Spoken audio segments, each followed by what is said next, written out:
Cliquez. Craquez. Salut Mathieu. Salut Fabienne. Bienvenue dans Bas de Carré, le podcast qui ouvre le dialogue avec les Réunionnais du monde entier. Alors ici, on reçoit des sportifs, journalistes, chefs cuisiniers, chefs d'entreprise, artistes ou encore youtubeurs, parce que chaque Réunionnais a son histoire à raconter. Ensemble, allons Bas de Carré. Allons découvrir qui ils sont et comment ils font pour garder en eux la Réunion.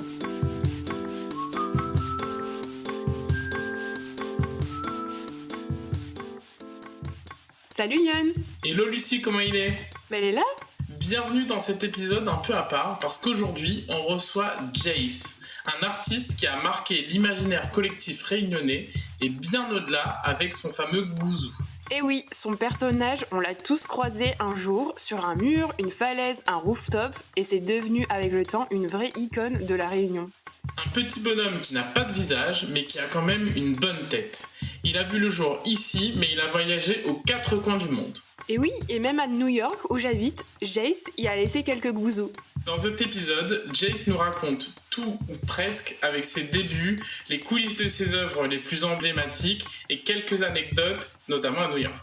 Bonne écoute à toutes. Bonne écoute à toutes. Hello Jace, comment il est? Salut Yann, elle est là. Très content de te recevoir aujourd'hui au micro de Bas de Carré. C'est pas commun, mais aujourd'hui on enregistre chez Trapèze Studio, donc en live. J'ai le privilège de découvrir moi le visage de Jace, que nos auditeurs ne découvriront pas puisqu'il restera secret. Donc ravi de t'accueillir ici au Trapèze Studio pour cet épisode. On a une question rituelle dans le podcast, c'est toujours la même. Plutôt que de moi te présenter, même si on est beaucoup à te connaître à La Réunion, comment toi, tu te présenterais à ton voisin sur un vol Réunion-Paris?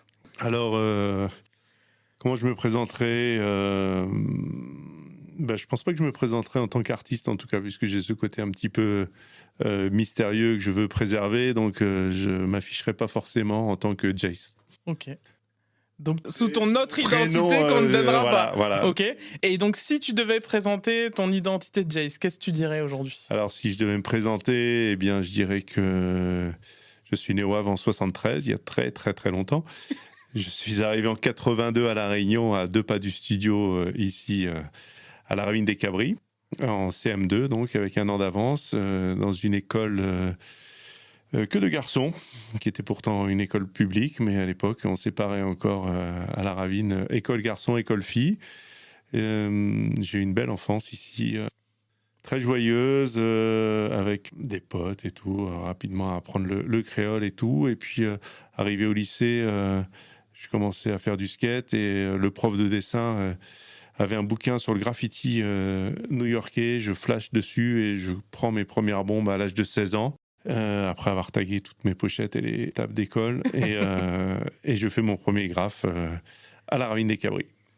Trop bien. Voilà. Et tu es surtout connu pour être le papa du ou des gouzous, et tu as même ta page Wikipédia. Mais au-delà de ça, tu es assez peu présent dans les médias et tu avances souvent masqué. La première question que j'ai envie de te poser, c'est pourquoi cette discrétion? Disons qu'à l'origine, c'est vraiment un souci de discrétion par rapport à la loi, puisque je mène une activité qui n'est pas toujours légale. En tout cas, je ne demande pas toujours les autorisations de peindre des murs. Et dans les années 90, il y a une loi qui a été promulguée juste après, entre guillemets, une dégradation dans la station du métro Louvre. Et ils ont donc mis en place le fait qu'un graffiti est jugé comme un délit, et donc avec risque d'emprisonnement et de forte amende. À l'époque, c'était 500 000 francs d'amende et 5 ans de prison. Donc, si tu veux, quand tu as des perspectives d'avenir qui sont hautes que le graffiti, tu essayes de la jouer low profile. Et de toute façon, c'est un petit peu le lot un peu de tous les graffeurs. Hein. C'est pas forcément d'être mis en avant, c'est plus le travail dans la rue qui doit être présent et pas forcément physiquement, nous, la personne. Puis après, avec le temps, c'est vrai que les gens, et puis La Réunion est petite, donc les gens ont commencé un petit peu à me connaître, mais malgré tout, je tiens toujours à garder cet anonymat pour préserver un petit peu mon intimité, ma vie privée au quotidien. Ok, ça veut dire que d'abord, par méfiance par rapport à la loi, mais aujourd'hui, j'allais dire... J'ai pignon sur rue. Ouais, quoi. t'as littéralement pignon sur rue, parce que t'as Une galerie, on peut me trouver. Voilà. Nous, on m'envoie d'ailleurs les courriers des gens qui, avant les plaintes, on m'envoie les courriers pour me dire hop, t'as vu ce que t'as fait là, il va falloir que tu te calmes, voilà. T'as encore des plaintes de dégradation encore aujourd'hui. Ouais. Ok. Du coup, est-ce que tu peux nous parler de ton parcours avant le Gouzou ? Tu m'as parlé un peu de tes études, mais qu'est-ce qui t'a amené, mis à part ce livre découvert avec un prof d'art plastique, qu'est-ce qui t'a amené à devenir artiste de rue, graffeur ? Enfin, je sais pas comment tu te définis. Déjà, à l'origine, j'aimais bien dessiner. J'ai grandi avec de la BD.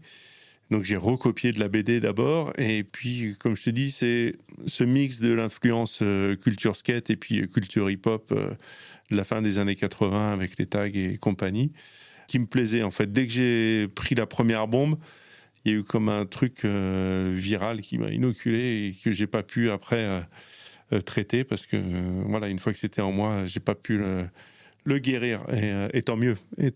Parce que c'est vrai qu'à l'origine, on m'a plus forcé à faire des études scientifiques, chose que j'ai faite, mais en parallèle, voilà, c'était comme une passion, c'était comme un truc viscéral qui était en moi et que je pouvais pas lâcher, quoi. Et à travers ce média-là, c'était une manière pour moi de sortir de mon cocon. J'étais plutôt un ado assez réservé, assez docile, et à travers ces actions nocturnes, ça me permettait de m'affirmer, de grandir et de vivre des aventures, quoi. Ok. Et avant de pouvoir vivre du Gouzou, tu faisais quoi ? Avant de vivre du Gouzou, écoute, en parallèle de mes études, j'ai été pion pendant 6 ans, de 93 à 99 en métropole pour passer ma licence.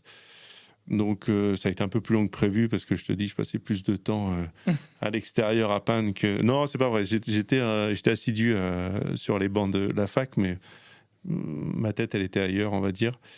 Et du coup, ça a pris un petit peu plus de temps. J'ai quand même eu ma licence à l'arraché. Et retour en 99 ici, où j'ai fait une année d'infographiste un peu... pareil, un peu comme un escroc, parce que j'avais pas du tout de formation là-dedans. Juste pendant un an d'armée, j'avais un pote qui m'avait montré quelques bidouilles sur Photoshop et Illustrator. Et je m'en suis servi du coup pendant un an pour peaufiner mon truc pendant que je bossais pour une boîte. Et puis j'ai enchaîné 2 années d'activité comme prof. J'ai fait des remplacements de prof. Prof de quoi ? D'art plastique. Ok. À chaque fois, tu vois, je suis un peu l'escroc de service avec une licence de bio, tu vois. L'inspectrice qui m'a dit, mais en fait, je comprends pas. J'étais en SECPA, donc le directeur m'avait dit, écoute, voilà, il n'y a pas véritablement de programme à respecter, c'est juste la valorisation de l'élève et tout ça. Ça me convenait très bien, voilà, on faisait les petits exercices et au final, les gamins, ça les éclatait. Ils étaient au courant que t'étais Jace ? Non, pas du tout. Donc il y a des personnes aujourd'hui qui ont eu comme prof d'art plastique Jace sans le savoir. Ouais. Après, j'ai fait 3 mois à Étança et Léo et ça a un peu fuité. Là, j'étais sur plus des classes classiques. Et d'ailleurs, il y a des élèves de l'époque qui viennent me voir maintenant avec leur barbe et leurs 3 enfants et qui me disent « Ah, je vous ai eu comme prof. » Voilà, c'est rigolo. Donc avant de vivre du Gouzou, globalement infographiste et prof, mais c'est arrivé à quelle période où il y a eu cette bascule et c'était quoi les étapes ? Alors, pour revenir à la base... Pratiquement dès le début, en fait, j'avais des plans de déco, de trucs comme ça. Okay. Et c'était pas forcément des gouzous. Et je voulais pas d'ailleurs faire de gouzous. C'est aussi grâce à ça que j'ai appris à dessiner parce que je suis complètement autodidacte. Donc avec des contraintes, des trucs, vas-y, fais-moi un bonhomme dans la ville, ou fais-moi un coucher de soleil avec un truc très kitsch. Voilà, j'ai appris à travers toutes ces commandes. Et c'est comme ça aussi que je m'approvisionnais en bombes. Donc ça a été pendant longtemps aussi un argent de poche supplémentaire.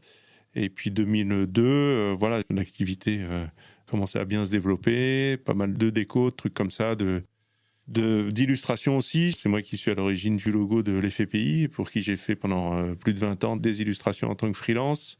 Pour Pardon aussi, j'ai bossé avec plusieurs autres marques, Son of Beach, les gars de Ganti, enfin j'ai eu 5-6 boîtes de t-shirts pour qui je faisais des visuels, quoi. Pas relié au Gouzou pour le coup. Rien à voir avec le Gouzou. Ok, non. Graphisme, donc ça veut dire qu'aujourd'hui on va dans certains restaurants de Saint-Pierre et au mur il y a un tag de toi, une fresque de toi. Il y a moins de trucs que maintenant, il y avait pas mal de rideaux métalliques à l'époque, il y a eu des bars, mais alors là, à brûle pour point, je pourrais pas t'en citer un qui a ça là actuellement, mais ouais. Donc tu vivais pas du Gouzou, mais tu vivais déjà de ton art. Je voulais pas vivre du Gouzou. Pour moi, c'était vraiment une bulle que je voulais préserver dans la rue. Ok. Et voilà, j'ai dû lâcher un peu du lest vers 2006-2007. sur une première commande à Saint-Leu où j'avais vraiment un énorme mur avec un temps imparti très, Celui très derrière court. le stade ? Ouais, c'est ça. C'était ton premier gouzou, on t'a À payé grande pour échelle, le voilà, faire ? c'est ça. Ouais. Ok. Ouais. Donc c'est la mairie de Saint-Leu qui t'a missionné C'était à travers le séchoir et je pense que ça devait être une commande de la mairie, effectivement. Ouais. bouche à oreille, milieu d'artistes. Oui, je tournais déjà, j'avais déjà fait des décos pour des festivals, pour le séchoir, tout ça. Et puis à ce moment-là, se présente, j'avais fait d'ailleurs un énorme gouzou, mais là, c'était pas une commande. Je leur avais demandé de pouvoir faire un truc au sol à la Ravine Saint-Leu, là où il y a les concerts. Donc j'avais dû en faire un de 60-70 mètres de long, qui se voyait de la falaise pour ceux qui grattaient les concerts. Et voilà. Et le premier officiel, t'en avais déjà fait des centaines officieux, ouais, si je comprends bien. Oui, clairement. Oui. Dont des plus grands ou c'était le plus grand à ce Pour moment-là ? le coup, là, celui-là, je te dis, il y avait eu celui au sol. Ok. Ça devait être en 2001-2002. Et puis celui-là, ça devait être vers 2005, quelque chose comme ça. Ouais. Ok. Et est-ce que tu pensais pouvoir en vivre un jour ? Initialement, non, pas du tout. C'était un rêve enfoui, caché très, très, très, très profondément, parce que, honnêtement, dans le graffiti, ça se comptait sur les doigts de la main, les gens à l'échelle de la planète qui vivaient du graffiti, vraiment. Et même dans les années 90, j'entendais des Américains qui avaient fait des expos en Europe, tout ça, mais très, très peu arrivaient à en vivre, et même les stars un peu du graffiti des années 80 galéraient. Et donc, il y a eu un espèce de creux de la vague dans les années 90. Mais malgré tout, moi, je te dis, j'arrivais quand même à me faire payer sur des plans, tout ça. Peut-être pas suffisamment dans les années 90 pour complètement en vivre. Encore qu'à la fin des années 90, quand j'étais au Havre, voilà, il y avait ma petite notoriété et je commençais à avoir mon truc. Et donc, je suis reparti à zéro en 99 en revenant ici, quoi. Donc la première chose que j'apprends finalement, c'est que tu vivais déjà de ton art, mais pas du gouzou. Exactement. La première chose, c'était d'abord ton art sur d'autres pans de la créativité, mais pas le gouzou. Ouais. Et du coup, à quel moment t'es passé du tagger clandestin ? Je sais que tu l'es encore dans certains pays et on va en discuter, mais à quel moment t'es passé du tagger clandestin à emblème de la Réunion ? Est-ce qu'il y a des étapes que tu retiens Emblème, c'est un grand mot. Ah bah si, je te le dis, t'es une emblème de la Réunion. Il y a des touristes qui viennent une fois, ils partent avec un tatouage du gouzou, donc je pense que c'est un signe. Moi, j'ai vécu 17 ans à Paris. Sur ma porte, il y avait un gouzou. Sur le casque de mon scooter, j'avais un gouzou. Donc, Okay. oui, emblème de la Réunion. Écoute, je sais pas, ça s'est fait vraiment graduellement. Donc, il y a effectivement la phase aussi ouverture de ma galerie 2015 qui permet effectivement d'accéder à des goodies, à du merchandising tel autocollant comme tu parles, affiches, des petites choses, des petites cartes postales et puis des œuvres originales. Mais du coup, les gens peuvent repartir avec un petit souvenir et effectivement l'emmener chez eux. Avant 2015, il n'y avait pas de... C'était des partenariats peut-être ? Il y avait très peu de choses. Non, j'avais quelques points de dépôt. En fait, j'ai sorti mon premier bouquin en 99. Ok. Qui retraçait les quelques années précédentes de détournement d'affiches. Et puis, à partir de là, tous les 2-3 ans, j'ai un nouveau bouquin qui sort. Donc, j'aurai une quinzaine de bouquins de sortie.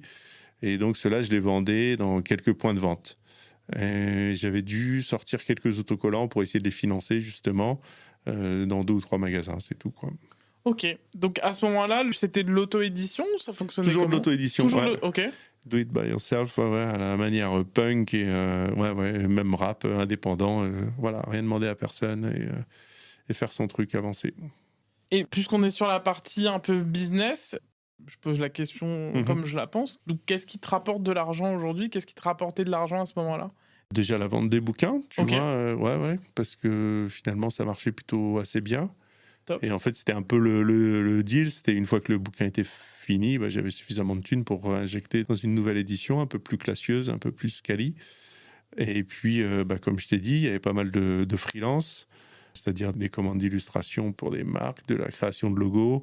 J'étais vraiment pluridisciplinaire. Bon, ça restait toujours autour du dessin et de la peinture, mais c'était un ensemble de choses. Voilà, pendant des années, j'ai cravaché. Et puis voilà, ça a payé. Tout seul ou t'avais déjà une équipe ? Il n'y avait pas d'équipe et j'ai toujours pas d'équipe à part mes 2 responsables de galerie, mais sinon je suis toujours en solo. Ouais. Ok, donc Jace est aussi un businessman finalement. Oui, d'une certaine Par manière. la force des choses, en complètement. tout cas. Ouais, exactement. Ok. Ouais. Donc t'as On me mené dit ton ça entreprise souvent au fur et à et c'est vrai que ça me fait mesure, bizarre, mais effectivement. Ce que j'entends, moi, je me l'étais jamais dit avant l'interview et là Ah ouais. je le découvre. J'ai pas l'impression encore une fois, parce que ça s'est fait naturellement, c'est au fil du temps, mais oui. t'étais pas prédestiné à ça, mais ça a dépassé ce que tu t'imaginais et t'as su mener les étapes pour y arriver. Parce que j'imagine, c'est évidemment une question de talent, mais il y a d'autres artistes qui peuvent avoir beaucoup de talent, mais qui n'ont pas forcément cet état d'esprit qui fait qu'ils en font une entreprise ou qu'ils en vivent. Ouais. Bah, c'est vraiment, encore une fois, à un moment donné, une volonté de m'affranchir d'autres boulots et vraiment de me consacrer pleinement à la peinture. Et ça passait par là. Déjà, avoir un numéro de SIRET. Dès que tu as des commandes institutionnelles, des choses comme ça, tu es obligé de toute façon d'avoir un statut. Donc voilà, je suis passé par là. Et puis j'ai appris aussi sur le tas. Et ça me fait rire parce que tu as des mecs qui me disent « Mais putain, pendant des années, on apprend le marketing, le truc, et en fait, tu le fais sans le savoir. Oui. » Enfin, voilà. Et ouais. Bah, l'auto-édition, dans tout ce que tu dis, au niveau entrepreneurial, il y a eu beaucoup de choses. Bon, tu l'as compris. Moi, je suis vraiment fan de ton personnage, le Gouzou. Donc, on va un peu rentrer dans une partie où moi, j'ai envie de savoir beaucoup de choses sur ce personnage parce qu'il n'a pas de bouche, il n'a pas d'yeux, donc il ne peut pas s'exprimer. Donc, aujourd'hui, le Gouzou est devenu une icône de La Réunion. Comment est né ce personnage ? Alors, il est né à La Réunion en 92, dans une volonté de se démarquer un petit peu de tout ce qui se faisait, parce que quand j'ai commencé en 89, je faisais ça vraiment pour m'amuser. 90, je débarque à la fac à Saint-Denis. Et là, je passe à la vitesse supérieure parce que je suis tout seul à la maison. Enfin, j'étais en coloc, mais il n'y a personne derrière mon dos le soir, donc je peux sortir comme je veux. Et donc, je pars. Et puis, ça commence un peu, tu vois, dans Saint-Denis, il y a déjà quelques taggers aussi qui sont présents. Et puis, donc, pendant 2-3 ans, un peu à Donf. Et puis, le phénomène, le mouvement se développe, il y a de plus en plus de monde. Et au final, mon travail, je ne vais pas dire qu'il passe un petit peu inaperçu, parce que j'arrivais, comme je faisais la navette entre Saint-Denis et Saint-Pierre, j'avais semé pas mal de peinture sur la route. Et j'étais un des seuls à avoir une voiture, donc du coup, ça me différencie aussi des autres. Et j'associais souvent mon nom avec des personnages. Donc voilà, déjà, ça attire un petit peu plus l'attention, en tout cas de mes pairs. Mais c'est vrai que pour le grand public, c'était juste un graffiti supplémentaire. Et donc, je voulais un truc qui soit un peu plus identifiable, un peu plus fort, tu vois, et que les personnes qui passent en voiture puissent, du premier regard, en quelques secondes, se dire « Tiens, ça, c'est un Gouzou ». Bon, sans savoir que c'était un Gouzou, mais en tout cas, j'ai déjà vu ce truc-là, quoi.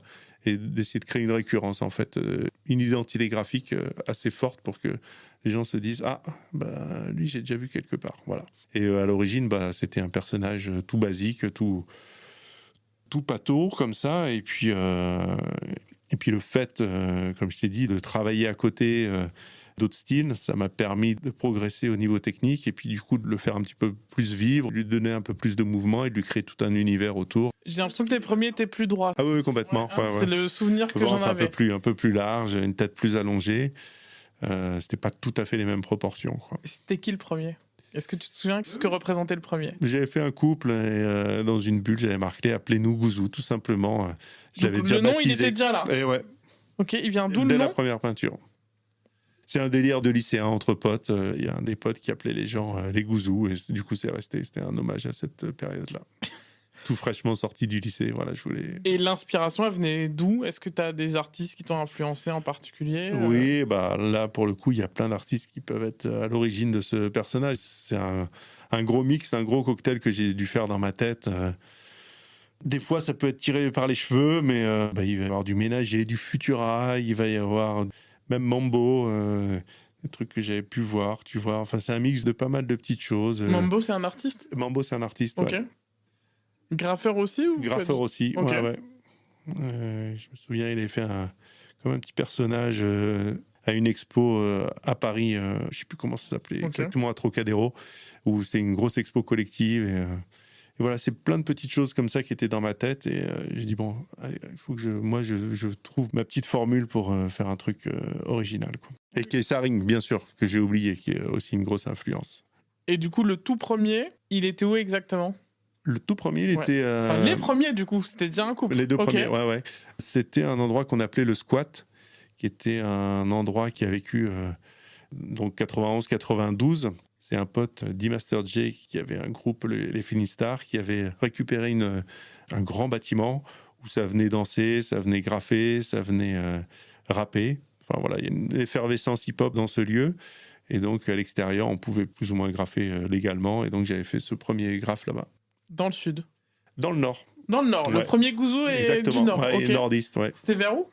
anciennement Ganty, la rue Ok. Maréchal Leclerc, près de l'église Sainte-Anne, je crois. Voilà. Ok, donc les Gouzous sont nés à Saint-Denis, Et intéressant. Qu'est-ce qu'ils représentent pour toi? Alors, il représente, je pense, une bonne part de moi-même. C'est une espèce d'introspection et de thérapie à travers ce personnage. Il exprime pas mal de choses que j'ai envie de dire. Et puis, par la force des choses, il est aussi le reflet de beaucoup de gens autour de moi, plus globalement, de l'humain en général. De l'humain que j'aimerais qu'on soit tous, idéalement, utopiquement, de plein d'amour et de bienveillance envers son prochain et de tolérance. Et un peu espiègle. Oui, ben bien sûr, ça Quand c'est même. le côté réunionnais quoi, Ok. qui parle. Il faut bien sûr un peu de moucatage, mais c'est sans méchanceté quoi. Et c'est qui le Gouzou?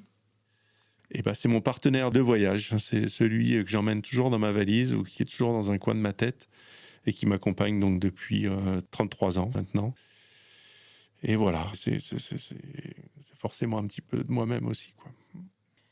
Alors, il n'a pas de visage. Au début, en tout cas, j'avais l'impression qu'il n'était pas forcément genré. Maintenant, il y a un peu des Gouzous plus féminins et des Gouzous un peu plus masculins. Pourquoi tu as fait ce choix d'absence de visage? Par souci de rapidité, avant tout, au début, pour pouvoir vraiment réaliser les peintures le plus rapidement possible. Et puis... Ah, donc, génial, ça vient d'une contrainte technique. Bah ouais. Ok. Bah ouais, mais c'est à travers les contraintes que, justement, on arrive à avoir des choses assez fortes, quoi. Tu vois, le fait de ne pas avoir de main, de pied, sur le papier, c'est... Il y a Kay Sarine qui nous l'avait fait un petit peu avant l'heure, tu vois, et du coup, ça m'a rassuré dans mon choix. Mais justement, cette contrainte, tu vois, moi qui sais quand même dessiner des mains, faire des visages et tout ça, c'était compliqué justement pour exprimer certaines situations, certaines choses que je voulais dire. Et pendant des années, ça a été un petit peu un frein aussi, tu vois, à ma création. Et c'est pour ça que je partais sur d'autres billets pour exprimer d'autres choses.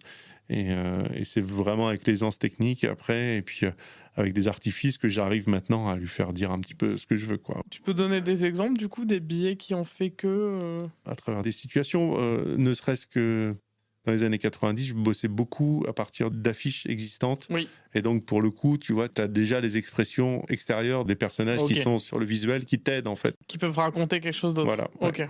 Ok. Et la couleur? Pourquoi ce choix? La couleur, en fait, elle a un petit peu évolué. Initialement, il était beige, Plus foncé?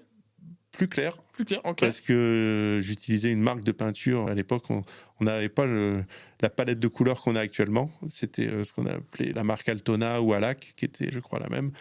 Plus Lévis, plus Julien, mais c'était très, très basique, en fait. C'était de la bombe de bricolage. Donc, au niveau des couleurs de peau, c'était soit marron très, très foncé, soit du beige. Voilà. Et en bleu, tu avais 3 bleus, tu avais 3 verts. Et puis, dans les années 90... tu as des graffeurs espagnols qui ont créé leur propre marque avec une palette de couleurs beaucoup plus large. Et du coup, j'ai commencé à utiliser cette marque-là. Et puis, j'ai changé pour ce beige qui est un peu plus ocre et qui, je trouve, est plus lumineux et qui représente plus le métissage, en fait, qu'une couleur beige initiale, quoi. Hyper intéressant. J'avais jamais perçu ça comme une couleur de peau en particulier, mais encore une fois, contrainte technique. Parce que la couleur que tu avais sous la main, c'était celle-là, et c'était celle qui exprimait le plus Exactement. aujourd'hui. Et aujourd'hui, ça fait partie du personnage, sa couleur Ouais. typique, quoi. Mm. Ils sont souvent, on le disait, empreints d'humour, de malice, de moucatage. Comment tu utilises l'humour? Pourquoi tu utilises l'humour? Je prends l'exemple à 5 mètres de chez moi. Il y en a un qui caricature Trump, par exemple. Quelle est la place de l'humour un peu dans les Gouzous? Eh ben, écoute... Je pense qu'au quotidien, je suis pas quelqu'un de très drôle. Et à travers la peinture et oui le dessin... Non, je plaisante. Non, je vais être taquin. Mais ouais, je pense que c'est un bon biais. Tu vois, quand tu veux faire passer un message, il passera forcément beaucoup mieux si tu le fais avec humour que si tu le fais avec violence, si tu le fais avec brutalité. J'en veux pour preuve une période où les anti-pubs marquaient nos pubs et détruisaient les panneaux. Pour moi, c'était contre-productif, tu vois.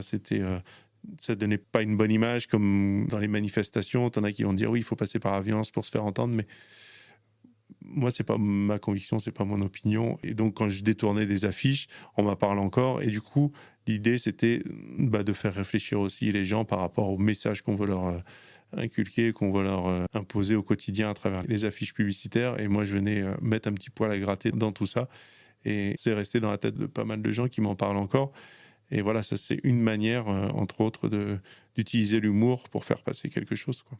Je te confirme que ça reste dans la tête des gens. Moi, j'en ai un à l'esprit un peu à la fois anticapitaliste et anti-consumériste et anti-télé. Un grand gouzou, je pense qu'il n'est plus là. Enfin, il y en a un deuxième, mais sur l'ancienne Cité des Arts. Ah oui, ça a disparu, Il y ça. en Mais avait oui, un effectivement. très grand qui était un peu Exact. anti-télé. Ouais, avec un bourrage de crâne. Exactement. Tu vois, donc ça reste... Ouais. Je sais pas, ça doit faire au moins 15 ans qu'ils ont enlevé. 10 ans Au moins, qu'ils oui, ont- au moins. Ouais. Et je l'ai encore à l'esprit. Ok. Donc, C'est ça qui est chouette, c'est que, en fin de compte, à travers des images très simples, le message passe et reste gravé, quoi. Pourtant, certaines peintures sont très éphémères. Je veux dire, sur un panneau publicitaire, par exemple, c'est quelques jours, dans le meilleur des cas. Donc, voilà, mais malgré tout, hop, l'image elle reste figée dans la mémoire, et tant mieux. quel est le message social, le rôle social dans ton art? Que je fais dire au gouzou, dans quel sens tu... Ouais, dans ce sens-là, ouais. Bah écoute, comme je t'ai dit tout à l'heure, déjà, pas de cohésion, mais en tout cas c'est un grand mot là, à l'heure actuelle qui fait débat, mais le vivre ensemble avec lequel moi j'ai aimé grandir et pour lequel j'ai toujours des convictions et que j'espère va rester là. Donc ce petit personnage, il est souvent plein d'amour, il y a souvent des cœurs qui sont associés à son univers. Et je me prête à rêver à un monde où tout le monde s'aimerait, que ça serait facile, parce que moi aussi j'ai des jours où je suis énervé, où j'ai envie d'envoyer chier les gens et tout ça, mais profondément, je pense que s'il y avait plus d'amour dans le quotidien de beaucoup de gens, la vie serait quand même beaucoup plus facile et beaucoup plus agréable.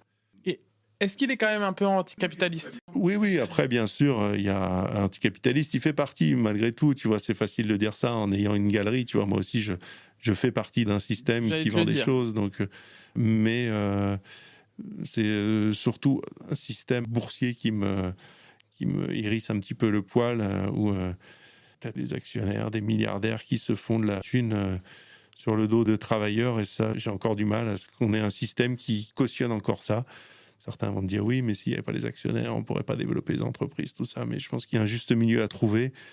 Et on tape sur des minorités actuellement. Hein. Je veux dire, aux États-Unis, on tape beaucoup sur les minorités, mais au profit de qui? De milliardaires qui sont là et qui te tendent des bras comme Adolphe à l'époque. Ça, c'est assez flippant, quoi. Voilà.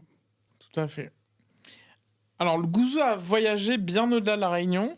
On va pas forcément faire tous ses voyages, mais quel était son premier voyage?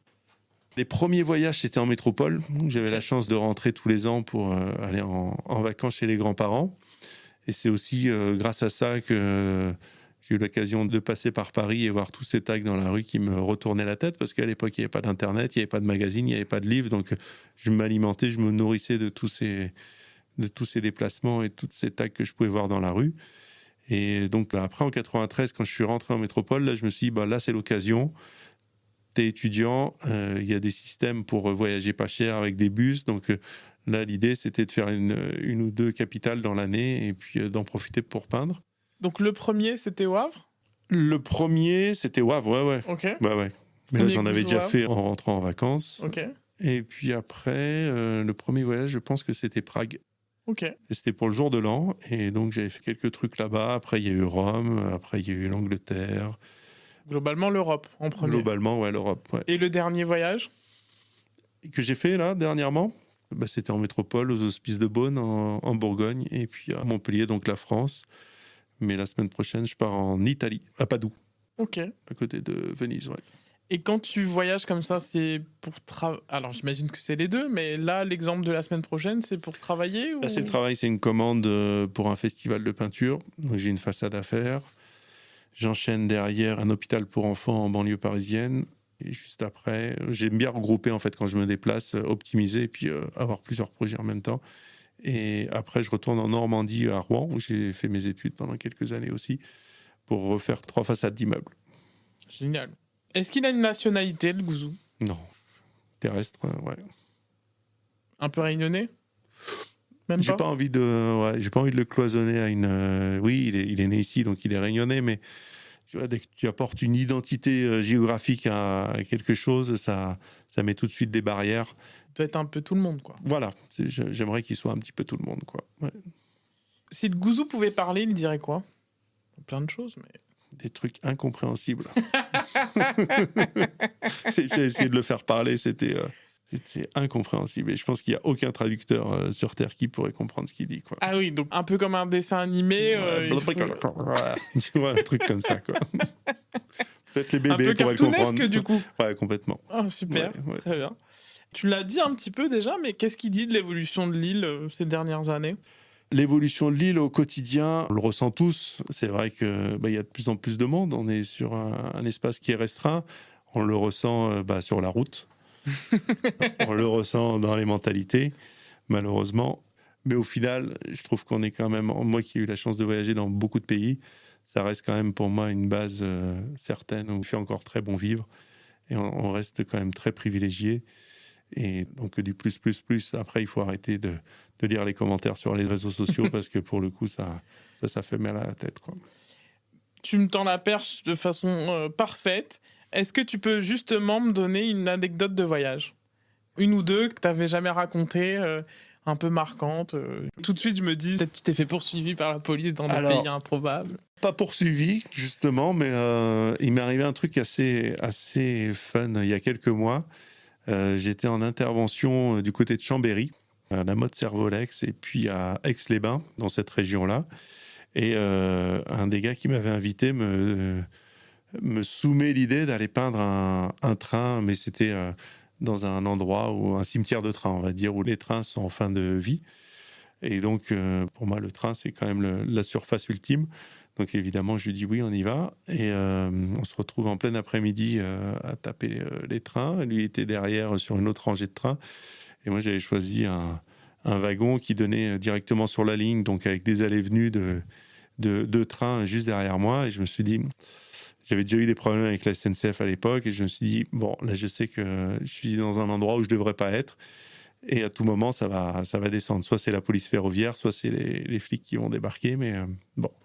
Et j'étais parti quand même pour taper tout le wagon, donc ce qu'on appelle un whole train, c'est-à-dire que tu en as bien pour 2h30, 3h, quoi. Et c'était pas la petite peinture qui se fait en 5 minutes où tu cavales derrière. Et ça loupe pas au bout de 3 quarts d'heure, une demi-heure, 3 quarts d'heure.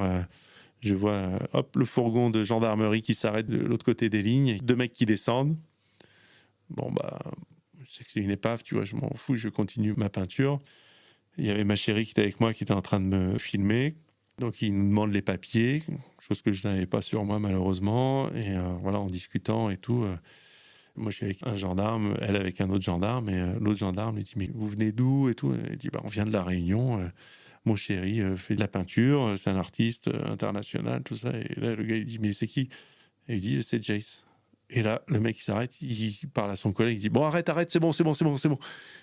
Je ne comprenais pas, tu vois, il ne voulait pas me lâcher. Il dit, non, mais je suis fan. Le mec, il me fait, je suis fan, j'adore. et du coup, on discute un petit peu et tout. Le gars était venu en vacances à La Réunion. Et de fil en aiguille, je lui fais 2 dédicaces pour ses enfants. Et puis, je peux continuer le truc. Et puis, il revient une demi-heure après. Ils arrivent à notre niveau. Bon, je me suis fait engueuler par ma femme. J'ai pas fait la dédicace pour ma femme. Il faut que vous me refassiez une dédicace et tout. Voilà. Et donc, c'était très drôle. Et une anecdote peut-être un peu moins positive qui t'est arrivée peut-être avant Bon, je vais pas raconter celle qui m'était arrivée à New York il y a longtemps. Que j'ai déjà raconté. Qu'est-ce qui est si tu vas leur raconter du coup. Tu veux que je te raconte celle-là? Oui, je la connais pas. Ok. Fin 90, en fait, je pars à New York, la mec du graffiti, avec un pote. Nos valises n'arrivent pas à temps, on part pour 5 jours. Et on avait mis du matos dedans, c'était avant 2001, donc on pouvait encore voyager avec quelques bombes dans la valise, sans être sûr de pouvoir en trouver là-bas. Des bombes de peinture, bien sûr, oui. Et 2 jours après, on reçoit nos valises avec les bombes, tout excité. Je pars avec mon matos et... quitte à choisir un spot, je vais sur Broadway, c'est la fête. Il était entre midi et 1h, pratiquement personne dans la rue. Mon pote qui fait le guet pour regarder s'il n'y a personne qui arrive. Et puis, je commence à peine à tracer mon truc. Et là, il me siffle et je me retourne. Il y avait un flic en civil, en fait, comme il y en avait beaucoup, les undercover cops sur New York, sur Manhattan, qui me fait une clé au bras, qui m'insulte, qui me plaque au sol, qui appelle les collègues, qui viennent me chercher avec le panier à salade. Et là, c'est la tournée des comicos. Et je finis dans le commissariat central samedi après-midi, donc au plein week-end, où c'est le gros rush avec beaucoup de gens dans la cellule et peu de juges. Les gars me disent, là, de toute façon, il va y avoir un procès, il faut que tu sortiras pas tant que le procès n'est pas passé, quoi. Au début, je rigolais, puis après, j'ai un peu moins rigolé. Et au final, un avocat commis d'office vient me voir, il me dit, bon, écoute, on va essayer de voir ce que tu peux faire. Mais là, c'est compliqué parce qu'on n'arrive pas à trouver le propriétaire, donc tant qu'on ne l'a pas, tu ne pourras pas sortir. Je dis, mais non, mais attendez, mais moi, les gars, je bosse, il faut que je reparte. Enfin, il me dit, mais ça, on s'en fout. Donc voilà, et puis finalement, le lendemain, sur son temps de pause, le mec est parti voir le mur, parce que je lui ai expliqué, je lui ai dit, mais moi, c'est pas le bâtiment de Trump que je suis allé peindre, c'est un truc qui est déjà défoncé de tag, voilà, c'est un truc qui est déjà abandonné et tout, quoi. Et donc, du coup, il a été voir le procureur pour essayer de négocier. Et au final, ils m'ont relâché en me disant, bon, vas-y, tu dégages, on ne va plus te revoir, et puis tu nous payes les frais. T'as pris ta revanche depuis sur New York? Oui, j'y suis retourné. Avec une petite boule au ventre en 2006. Et il a failli m'arriver un truc tout aussi dingue, parce qu'en fait, non, c'était en 2007, quand j'y suis retourné, j'ai 2 années de suite. 2007, j'y retourne, et je vois un spot de ouf en plein Manhattan sur Houston Street, avec un brocanteur juste à côté. Et je négocie avec le brocanteur pour qu'il me mette une bâche pour que je puisse peindre caché de tout le monde, quoi. Donc je fais le truc. Le mec complice, super sympa et tout. Je reviens le lendemain pour lui filer un bouquin pour le remercier. Et le lendemain, il me dit, ouais, écoute, mon patron, il a kiffé ce que tu as fait. Tu veux pas faire le gros mur là qui est juste à côté? C'est bon, c'est à nous et tout. Et il y avait déjà 2 graphes dessus. Je fais, bah non, mais je repasse pas, ça se fait pas de repasser les graphes et tout. Il me dit, ah, vas-y, c'est bon, ça fait 1 an que c'est là, c'est dégueulasse. Vas-y et tout. Donc, il me motive comme pas possible. Je me dis, putain, ça ne m'arrivera qu'une fois dans ma vie de pouvoir avoir l'opportunité de peindre un gros mur comme ça. Et donc, et c'est un mur sur lequel avait peint déjà à l'époque Keith Haring dans les années 80. Wow. Quoi. Donc, truc de fou, quoi. Un endroit mythique. Un endroit mythique sur Manhattan. Je dis, ok, alors, je pars, je vais acheter le matos qu'il faut, au rouleau et tout. Je tape sur du gros, l'échelle. Et là, aux yeux de tout le monde, tu vois, je suis confiant. Le gars, il me dit, ouais, c'est mon mur, vas-y, c'est la fête, quoi. Sauf qu'à peu près à la moitié de la peinture, il y a un mec qui arrive super vénère, j'étais derrière les grilles, il commence à s'exciter, qu'est-ce que tu fais et tout. Je dis, bah voilà, c'est bon, j'ai les autorisations. Il me dit, mais t'as aucune autorisation, c'est ma famille à qui c'est le bâtiment et tout. Vas-y, t'arrêtes ça tout de suite. Je dis, mais je vais pas arrêter, mec, je viens de repasser des gars, il n'y a pas moyen, quoi. Donc il va voir le brocanteur, il commence à se vénérer avec lui et tout. Et là, le brocanteur revient un peu penaud, il me dit, écoute, ouais, c'est vrai que bon, finalement... on n'a pas toutes les autorisations, donc dépêche-toi. Je dis quoi, dépêche-toi? Il me dit, ah ouais. Et là, donc pareil, tu serres les fesses et toutes les 5 minutes, il venait me voir, il me dit, t'as pas fini, vas-y, dépêche-toi. C'est lui qui me mettait la pression au final. Et donc j'ai fini le truc. Et puis bon, la peinture, elle a sauté au bout de 2 jours, parce que ouais, j'avais repassé les gars et légitimement, ils sont venus me ressauter le truc, quoi. Ah oui, il y a quelque chose comme ça où... Ah, il y a des codes, codes dans le graffiti. Ouais, il y a des codes. Mais ça t'arrive de recouvrir des murs quand même? Là où il y a déjà des peintures, très rarement. Okay, normalement, parce que j'ai déjà eu des embrouilles au début des années 90 avec ça. Et on est sérieux là-dedans, ok. Ça sert de leçon. Globalement, c'est quoi l'accueil de ton œuvre dans le monde? Écoute, c'est plutôt positif. Ouais. C'est vrai que le côté un petit peu universel du personnage, où justement il n'a pas d'expression et il n'a pas d'identité nationale, on va dire, fait que ça fonctionne assez bien, surtout qu'il a une physionomie assez bonhomme, assez cartoon, tu vois. Il n'a pas de visage, mais il a une bonne tête. Ouais, c'est ça. Est-ce que tu te souviens d'un pays particulièrement où tu as été touché par l'accueil ou... Il y a un endroit où c'est quand même assez fou, surtout la deuxième fois que j'y suis retourné, c'est en Inde, en fait, où les gens sont très curieux. Et du coup, tu peux vite te retrouver avec 50, 100 personnes qui viennent te voir, t'entourer. Et il m'est arrivé des trucs assez improbables avec justement les flics, tu vois, qui vont voir ton Instagram, qui kiffent et tout, qui font des photos avec toi. Ouais, le premier pays qui me viendrait en tête, là, c'est vraiment l'Inde, ouais. T'as fait combien de pays? Une 40aine. Tu fais que le gouzou maintenant? Ouais. Bah oui, parce que c'est un petit peu, comme je t'ai dit, ma carte de visite. Et tu vois, si je travaillais quelque chose d'autre, ça pourrait passer encore une fois inaperçu. Que là, pour le coup, tu vois, dès que les gens ils voient une tête d'œuf, ils se disent, bon, c'est Jace qui est passé par là, quoi. Surtout un Réunionnais, tu vois, qui va avoir un gouzou. Ok, oui. Un Réunionnais ou un métropolitain, voilà, exactement. À Marseille, je les ai envoyés en te taguant, ça a été reposté. Justement, quel est le gouzou dont tu es le plus fier? T'as le droit à 3 si c'est trop dur. Non, il y a un challenge que je m'étais donné depuis de nombreuses années que j'ai réalisé, c'est d'aller à Tchernobyl. Pour le coup, il n'y en a pas eu qu'un seul, il y en a eu 26 de pins là-bas. Et du coup, c'était une action qui me tenait à cœur depuis longtemps et que j'ai réussi à mener à bien jusqu'au bout. Donc, il y a une certaine fierté par rapport à ça. Certains qui sont perchés sur les falaises aussi, qui ont nécessité des mises en œuvre un peu particulières. Voilà. Il y avait celui sur la route des Tamarins. Ouais, aussi. Alors, ça, c'est une question personnelle. Comment il a été fait, celui-là ? Avec quelle autorisation ? Alors maintenant, on va dire qu'il y a prescription, donc je vais pouvoir raconter à peu près l'histoire de A à Z, si on a le temps. Initialement, et ça, les autorités ne l'ont jamais su, mais du coup, maintenant, je pense que voilà, on peut le raconter.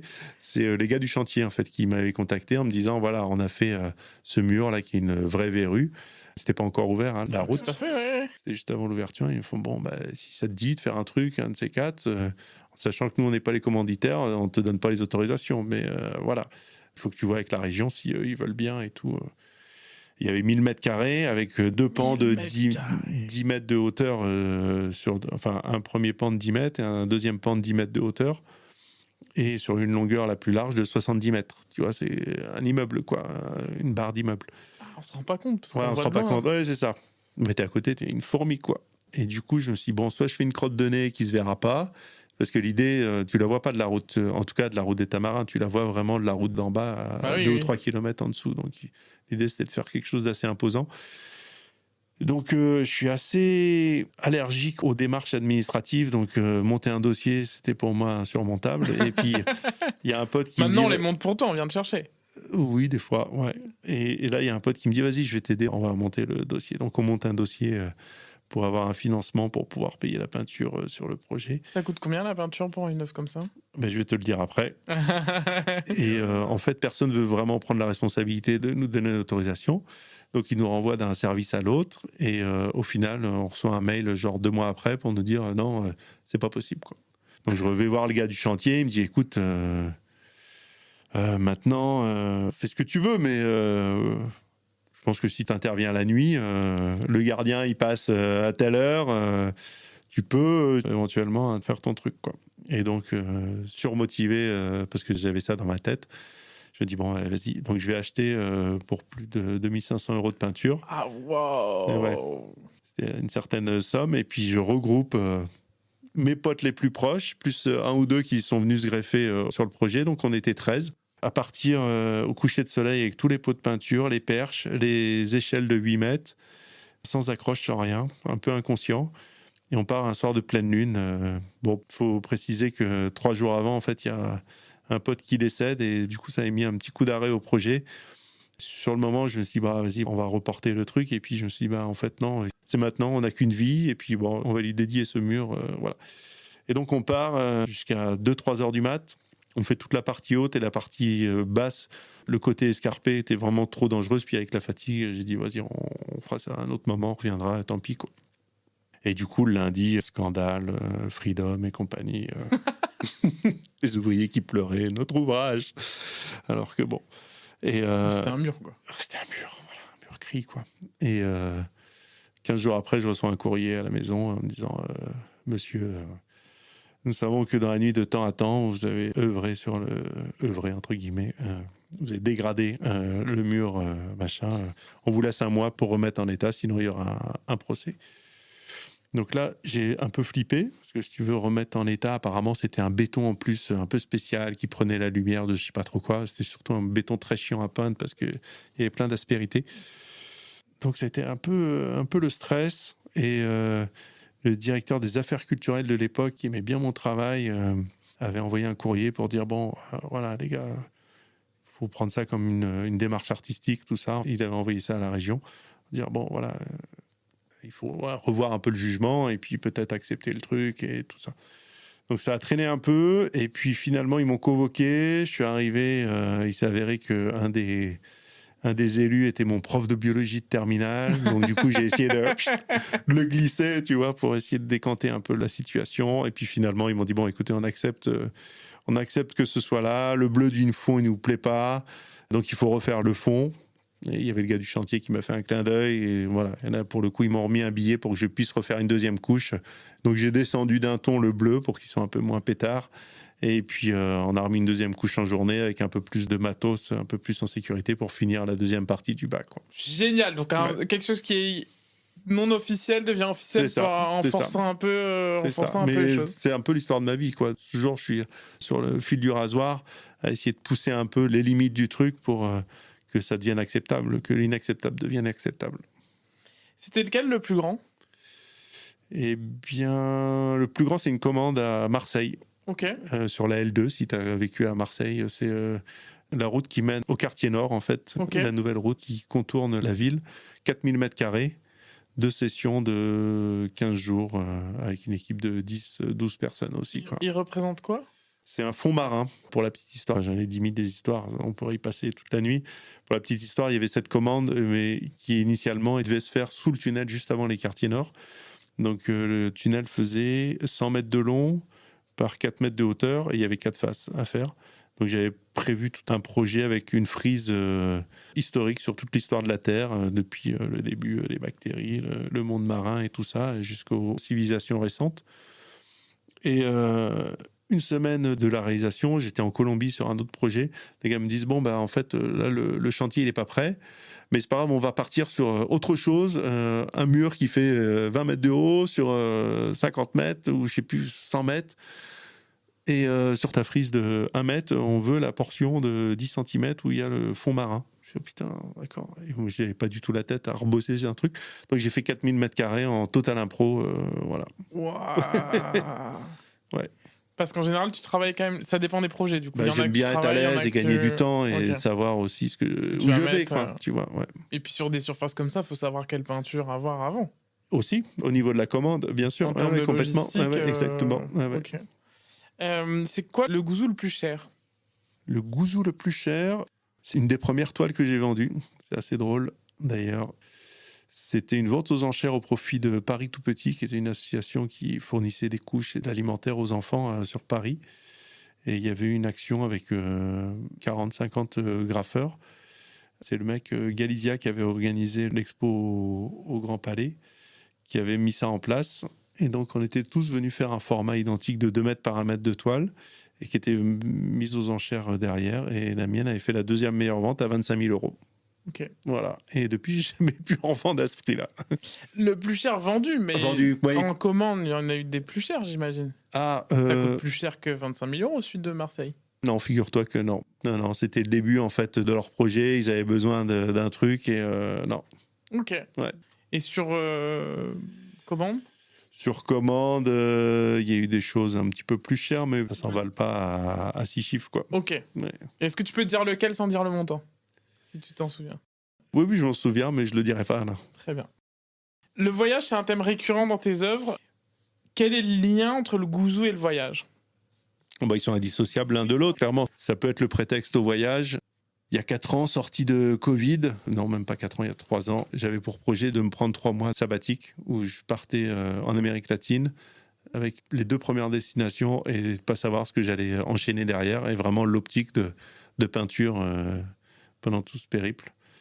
Et puis, en discutant un peu avec les gens me disent, va à Cuba et tout, tu vas kiffer et tout. Et donc, j'ai commencé par Cuba. Il m'est arrivé un petit incident et puis, du coup, ça a mis à l'arrêt le projet. J'étais obligé de rentrer. Tu t'es fait mal ? Je me suis fait mal. On m'a agressé un soir, un soir de beuverie, malheureusement. Les mojitos sont assez traîtres là-bas. et de retour à pas la chambre d'hôte, je ne sais plus comment ça s'appelle là-bas, mais ouais. Ils me sont tombés à 2 ou 3 dessus. Et puis, du coup, j'ai cassé je ne sais pas quoi avec ma main. Et j'ai cassé ma main avec quoi. Ok. Voilà. Donc, retour. Mais pourquoi tu parles de ça départ. pour le voyage pour te dire que voilà, il y a des moments où je pars en voyage avec l'objectif, faire de la peinture et trouver l'inspiration à l'extérieur, partager, rencontrer du monde, rencontrer des cultures et trouver l'inspiration à travers tout ça, quoi. Super intéressant, c'est-à-dire que ton travail, il est payé certaines fois et certaines fois tu le donnes pour l'art. C'est un bel équilibre, quoi. Je vais même te dire plus, tu vois, je te parlais de l'Inde tout à l'heure. Initialement, c'est une invitation par l'Alliance française qui, pour le coup, a vraiment très peu de moyens. Donc, le deal, c'était, je leur ai dit, écoutez, moi, je veux bien. Il y avait 4 destinations prévues. on va faire les 4 murs officiels dans les différentes alliances. Mais moi, ce que je veux, c'est un peu plus de matos, et puis j'aille m'éclater dans la rue. Donc j'ai fait 4 murs, si tu veux, officiels, puis derrière, j'en ai fait une trentaine dans la rue. Génial. À côté, quoi. Voilà. Et bien souvent, c'est comme ça. Tu vois, là, j'étais à Montpellier, je fais mon expo en galerie, mais derrière, c'est d'aller peindre d'autres trucs dans la rue, quoi. C'est ce qui m'anime le plus, c'est ce qui me fait le plus vibrer, quoi. Moi, il y en a un qui m'a beaucoup marqué et dont je suis pour rien, évidemment, mais en tant que Réunionnais, on est toujours fiers de voir des gouzous quand on va ailleurs. Donc c'est pour ça que je dis que c'est un emblème toujours, de... quand j'entends ça, c'est un emblème de la Réunion. Moi, je vois un gouzou, c'est... Pour nous, c'est la Réunion quand on est ailleurs. Il y en a un qui m'a marqué parce que il était incroyable. C'est celui que tu as fait à Paris, rue de Rivoli, sur une vitrine. Est-ce que tu peux nous raconter un peu cette histoire, enfin, derrière une vitrine? Récemment, là. Ouais. Enfin, l'année dernière. L'année dernière. Il y avait le métro, les marches du métro, à Hôtel de Ville et le... Il y avait 5 vitrines, en fait. Voilà. 5 vitrines. En fait, c'est un bâtiment qui va être réhabilité. Et le bailleur... promoteur. Voilà, promoteur m'a demandé d'habiller donc les vitrines en attendant, avec une petite thématique qu'il m'avait donnée. Donc, ça m'éclatait. Et puis, en fait, rapidement, au bout de 2-3 mois, il me rappelle, il me dit, écoute... on passe à l'étape supérieure. Là, on va mettre une bâche, on va tout recouvrir le bâtiment. C'est l'ancien CRA, qui est un bâtiment magnifique. Ouais. Et il me dit, dans les 5 que tu as fait, on aimerait bien en reprendre un et le mettre sur la bâche. Je dis, mortel. Tu vois. Et pareil, là, tu vois, tu te dis, là, le gars, il a dû prendre gavé de thunes, mais en fait, non, parce que tu as une grosse visibilité. Et puis à Paris, c'est ceux qui payent le moins, bizarrement, tu vois. Ah bon? Ouais. Mais, moi, j'étais sûr que tu avais pris un énorme billet pour les marches du métro et pour ce... Non. Les marches du métro, c'est autre chose. Okay. Mais je n'ai pas pris un gros billet. Tu vois, c'est pas des gros billets. Tu vois, les gens, ils voient toujours des zéros dans... Voilà. Paris, c'est compliqué parce qu'il y a tellement de monde et ils jouent vachement là-dessus, sur la visibilité, les machins et tout. Tu vois, j'ai fait le Pont des Arts à l'époque, j'ai été payé 1 000 €. Tu vois. Vrai. Ben oui, je te jure, voilà, c'est comme ça. Mais après, le Pont des Arts, ça a marqué une étape dans ta carrière, non ? Non, pas forcément, mais c'est une ligne de plus, on va dire, sur le CV. Ouais. Tu vois, d'un point de vue public, pour moi, c'était une étape dans mon esprit. C'était une reconnaissance, en tout cas. Voilà. Une reconnaissance au niveau national aussi, quoi. Et si on rentre dans le détail, du coup, comment tu as été contacté ? Tu as eu un agent ou... C'est un galeriste avec qui je ne bosse pas, d'habitude, avec qui j'avais déjà bossé sur une expo il y a très longtemps, qui a repris contact avec moi pour ce projet-là. Et du coup, qui me dit, voilà, machin... Là, c'est incroyable. Putain de visibilité et tout. Et c'est vrai qu'on m'en parle souvent, je le vois souvent en photo. Voilà, et puis celui-là, il est intouchable. Puis là, il est accroché pour encore 1 an et demi ou 2 ans. Quoi. Ah, super. Ouais. C'était un peu compliqué avec la mairie, qui justement veut pas de publicité sur les bâches. Et maintenant qu'on leur présente un truc artistique, ça a été compliqué. Mais bon, finalement, on a réussi. Pas de publicité sur les bâches, excuse-moi pour avoir vécu à Paris. Oui, mais pour le coup, les annonceurs payent une... Ok, sache que c'est une fierté réunionnaise de le voir quand on va à Rivoli et qu'on fait ses courses à Rivoli. Je me suis moi-même laissé surprendre la dernière fois, j'étais en taxi, je dis putain, mais je suis dans le coin de Rivoli, et là je le vois juste à côté de moi en élan comme ça, c'était drôle. Et tu vois, je pensais que c'était un des plus grands, donc me dire qu'il y a encore plus grand, peut-être en hauteur... Ouais, mais pour le coup, celui-là, je l'ai pas peint. Oui, tu vois, c'est une impression. Il fait 1200 mètres carrés. Et effectivement, il est assez imposant, mais c'est pas quelque chose que j'ai peint. Ok. En conclusion, puisqu'on arrive à la fin de ce moment, quels sont tes projets pour le futur et les nouvelles aventures du Gouzou ? Donc, tu nous as ramené un livre. Ouais. Est-ce qu'on peut le faire gagner ? Ouais. Un livre qu'on va faire gagner, du coup, à ceux qui ont écouté l'interview jusqu'à maintenant. Est-ce que tu peux nous parler de ce livre ? Parce que tu me dis que tu en as déjà fait 15 ? Ouais, pour le coup, là, j'ai fait une entorse. Les 15 précédents étaient vraiment axés sur le Gouzou.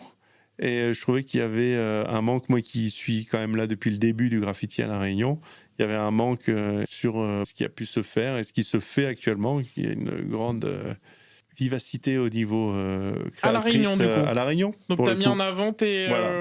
Ok, super. J'ai malheureusement oublié quelques personnes, en plus, qui le méritaient. Mais bon, c'est involontaire, mais bon, ça, c'est... Malheureusement, il y aura une nouvelle édition plus tard. J'espère. Et donc ça, c'est le dernier. Auto-édition aussi ? Auto-édition, toujours. Oui. Et on peut le trouver où ? Jamais mieux servi que par soi-même. On peut le trouver dans toutes les bonnes crèmeries. Bien sûr, à l'usine à Gouzou. Et puis, on le trouve à l'aéroport. On le trouve à Tête dans les Étoiles, à la librairie des Roches Noires. De temps en temps, à la librairie Autrement. Et puis, à Nanavali. Bon, on a déjà dépassé le temps, mais je peux pas m'empêcher en voyant la couverture, de vouloir que tu nous racontes ce fameux gouzou. Alors, ce Celui fameux de la gouzou, rivière. tu vois, je te dis, il y a toujours des histoires. Pour celui-là, c'est la dernière. C'est assez cocasse aussi. Je vais essayer de faire assez rapide. Donc sur le pilier qui est tombé sur C'est le pilier test, en fait, Voilà. qui a servi à reconstruire le nouveau pont de la rivière Saint-Étienne. Mais non, c'est pas un pilier qui restait du Non. pont qui s'est écroulé. Pas du tout. Non. Non, au niveau J'étais sûr que géologique, c'était ça. ils avaient besoin de voir la structure du sol pour voir si ça fonctionnait, tout ça, quoi. Donc c'est les piliers qu'il y a sous le pont, c'est le pilier test. C'est exactement les mêmes Déjà, piliers qui tu sont m'apprends quelque sur les autres chose. ponts, Ok. tu vois. Voilà. Et en fait, quand il y a eu Gamède en 2007, le pont qui s'est écroulé un petit peu comme un château de cartes. Je sais pas si tu te souviens de Oui, ces bien sûr, images. bien En fait, sûr, chaque portion de route qui était entre les pylônes sont tombées. Et ils ont construit une route provisoire dans le lit de la rivière.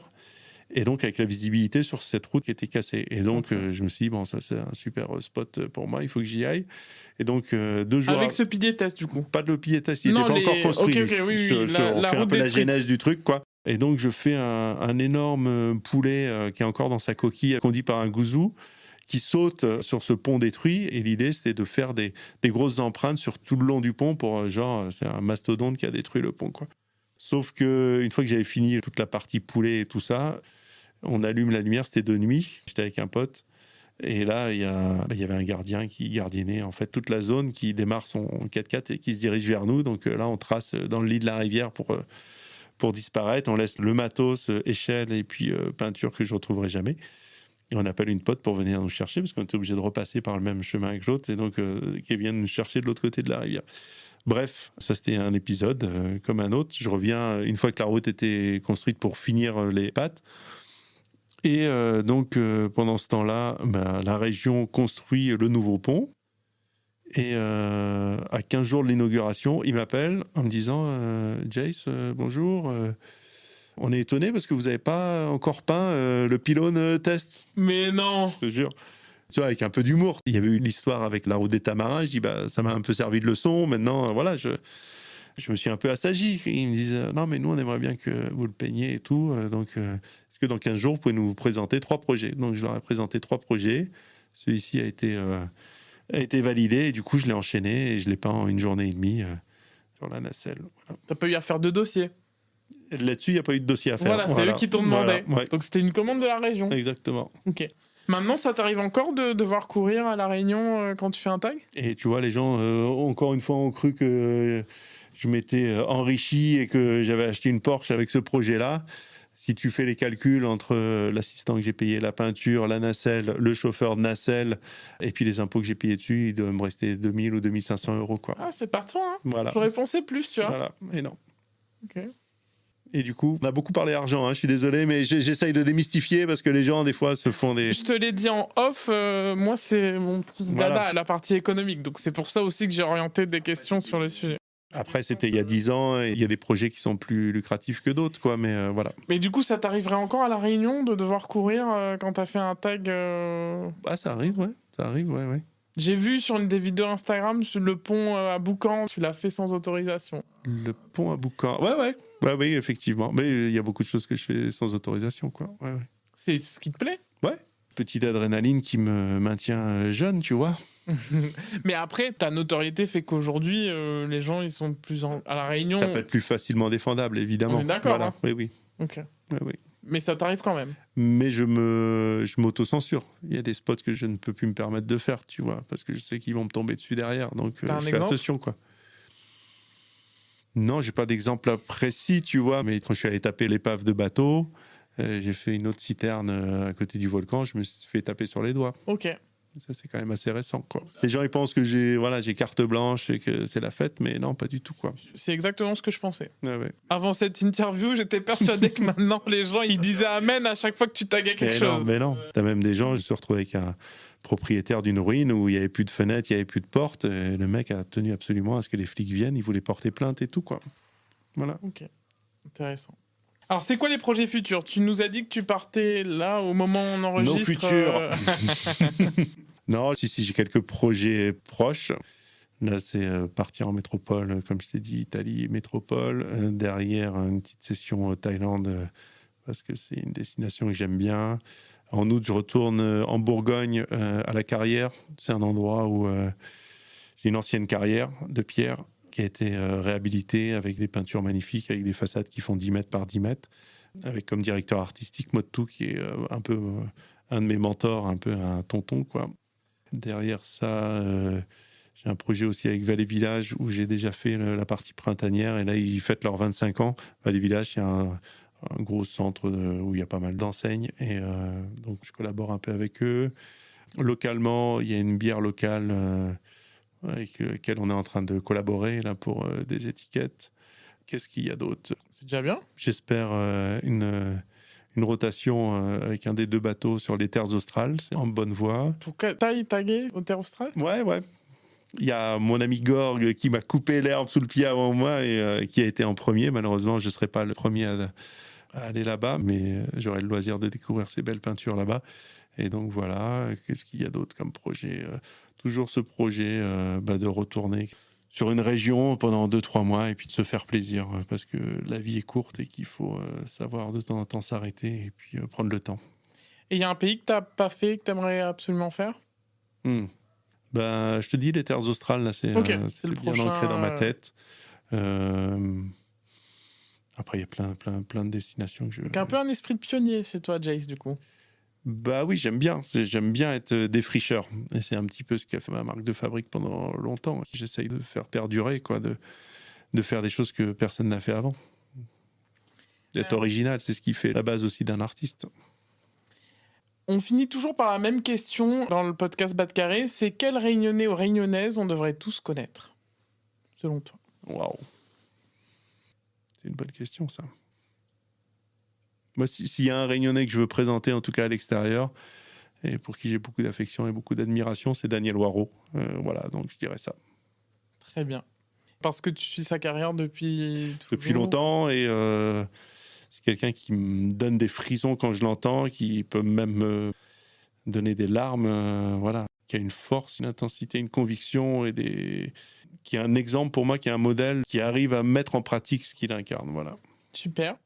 Merci encore pour ton temps, pour ton art et d'avoir créé la mascotte de notre île. Je peux pas m'empêcher de le dire. Tu vois, c'était déjà écrit sur sur mon pitch. Et donc un grand merci. Merci à toi pour l'invitation. On espère que cet épisode vous a plu.